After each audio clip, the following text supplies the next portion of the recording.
shaped like a mouse. So the medical term for a blood clot is thrombus. The last major technology that we use to evaluate the heart is the cardiac catheterization. Cardiac catheterization is when we place a tube inside the heart and we inject the arteries with dye, and this lets us see what the arteries look like. So this is a patient where we pass the tube into one of the arteries, and then we inject dye, and then we can see how the blood is flowing inside the artery. We do this to locate where blockages are on the inside of the arteries.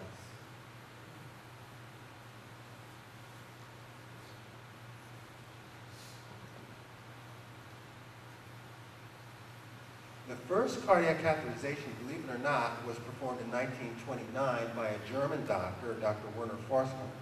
And here's a picture of Dr. Forssmann. You see he's smoking a cigar around some flammable chemicals, which is not a good idea. But anyway, he got this idea that he could put a tube inside the heart to deliver medications to the heart. And at the time, this was thought to be a crazy idea. His supervisor said, "This is the most ridiculous idea you've ever had. We won't allow it." And they thought, in fact, they thought it was so dangerous, they wouldn't let him do it on animals. They thought it was so dangerous. They wouldn't let him do it on any patients. So he got the idea, he believed strongly this could be done safely, so he decided that he was going to do this on himself. And here's a dramatization of Dr. Forssmann doing the first cardiac catheterization. He actually stuck a tube in his own arm, and then he moved the tube up until his chest. And it's hard to see it, but this is the tube here, and it's going through his chest, and then it's going here into his heart.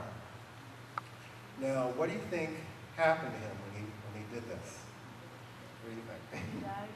No, he didn't die. He almost died, though. He almost bled to death doing this. And his supervisors were not very happy when he did this. In fact, he got fired. But then he got another job and he got promoted. And he kept doing this and trying to perfect this. He did this at least 17 more times. And he injected drugs. He did all kinds of things to himself. And amazingly, he didn't kill himself doing this. But he finally got bored doing it, and the procedure was abandoned.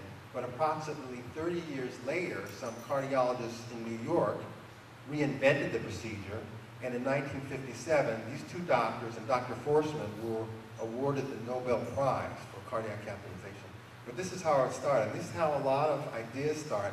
People do things that are thought as being crazy at the time, and then years later, they find out that it's a viable procedure. Now, this is how a modern-day cardiac catheterization is done. A tube is passed through an artery in the leg into the heart. And once the tube, well, this is what we're looking for when we do the cardiac catheterization test. We're looking for the cholesterol blockages. And this is like what I showed you before, the cholesterol on the inside. And this limits the blood flow going to the heart. And again, when one of these rupture, that's what causes a heart attack. So we like to try to find them before they rupture. Now, once we find the blockage, we do a procedure called an angioplasty or stent, and stent. The word angio means artery and plasty means repair. So what we do is we put a balloon, here's the blockage, we put a balloon on the inside of the blockage, we blow it up, and that increases the amount of blood flow going to the heart. Once we have the artery open, we put a metal spring. This is a stent. This is a metal spring that we put on the inside of the artery, and that keeps the artery open. Now here I'm going to show you an animation on how the angioplasty stent procedure works. We first put a wire on the inside of the artery, and then we pass a stent and a balloon. The balloon is blown up, and that blows up the stent on the inside of the artery to keep the artery open.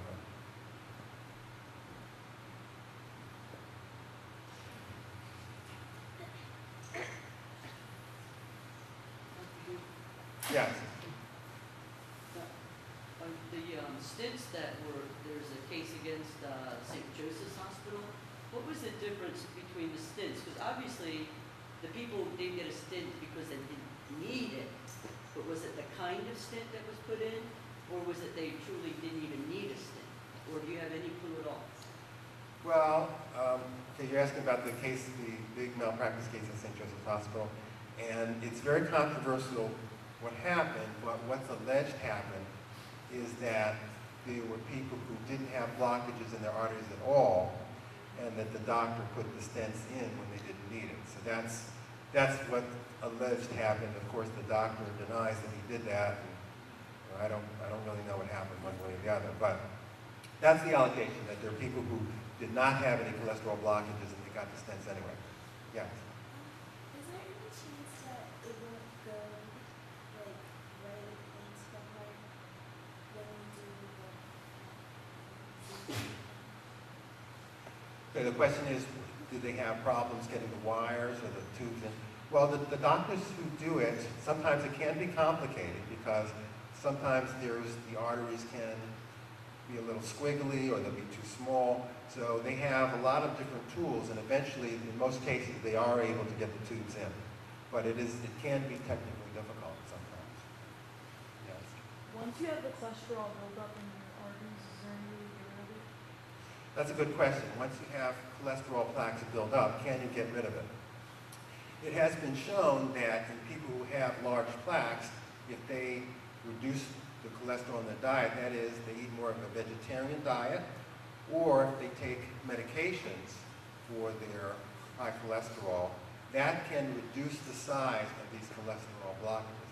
But unfortunately, what happens is a lot of people have these blockages and they don't want to change their diet. They don't want to change their lifestyle.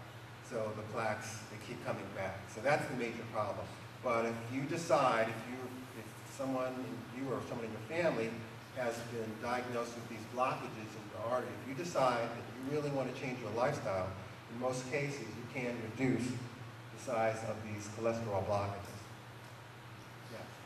In the case of having stents implanted in the arteries and the arteries become reclogged where the stents are, would that be at any time due to scar tissue building up in the artery, or is it just more plaque reclogging places?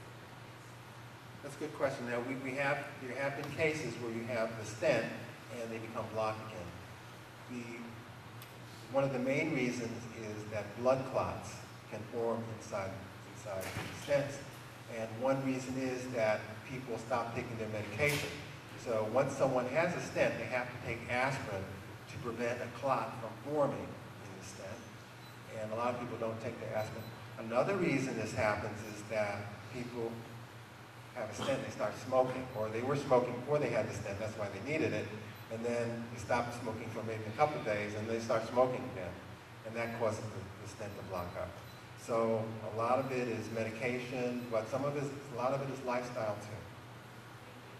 Yes, ma'am, When you get a stent implanted, do you have to get another one every 2 years? okay, the question is, once you have a stent, do you have to get another one every few years? Well, again, usually they stay open, but if people don't take care of it, that is, if they don't change their lifestyle, if they don't take their medication, they can block up again and they have to get another one. So sometimes, even if they'll have a stent, they'll have to put another one inside the stent. So they have 1 or 2 stents inside each other. But you don't routinely, if someone has a stent and they take care of themselves, they take care of their medication, usually they don't need another one. Yeah. How does exercise help the I'm sorry. heart? Okay, the question is, how does exercise help the heart? That's a very good question. Exercise helps the heart in a number of ways. First of all, when you exercise, that makes the blood vessels very flexible, so they can open and close very easily. And when that happens, that brings more blood to the heart. Also, when you exercise, that makes your muscles very efficient, so that your muscles don't need as much blood, and that's good for the heart. Also, what else? Those are the main reasons. Also, with exercise, you lose weight. So if you have less weight, that puts less strain on the heart if you have less weight. Any other questions?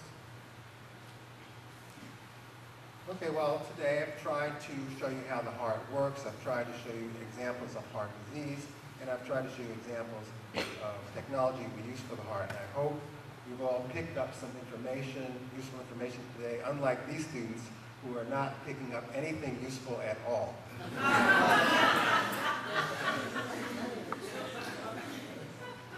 The end.